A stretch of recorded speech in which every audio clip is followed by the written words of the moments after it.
இந்த வீரபத்ரனா நடிக்கையில் வீரப்பன் வெளியே தெரியாது கூட்டு போயிட்டாங்க. வில்லனா நடிக்கிறேன் அப்படின்ட்டு. நல்ல மழை, அடர்த்தியான மழை. சென்னையில் வெள்ளம், அந்த அளவுக்கு தண்ணி. சாலக்குடி ட்ரெயினில் போகிறோம். ட்ரெயின்லேயும் இதுலேயும் மாறி மாறி அங்கே போனால் மேலே ஒரு 20 கிலோமீட்டருக்கு மேலே ராவுத்தர் பாதை போட்டு ப்ரொடக்ஷன், அது வழி போகாது, ஜீப் மட்டும்தான் போகும். காரை விட்டு இறக்கிட்டாங்க, ஜீப்பில் ஏறிட்டாங்க. போனால் ஒரு பெரிய மஞ்சள் பச்சை கலந்த நீட்டமான பாம்பு போய்கிட்டு இருக்கு. ஐயோ பாம்புங்கிறேன், டக்குன்னு பார்த்து சார் வாயை முத்திட்டாப்புல அசிஸ்டன்ட் டைரக்டர்.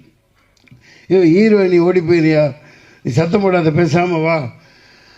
அந்த மாதிரி ரொம்ப ரிஸ்கான இடங்கள்.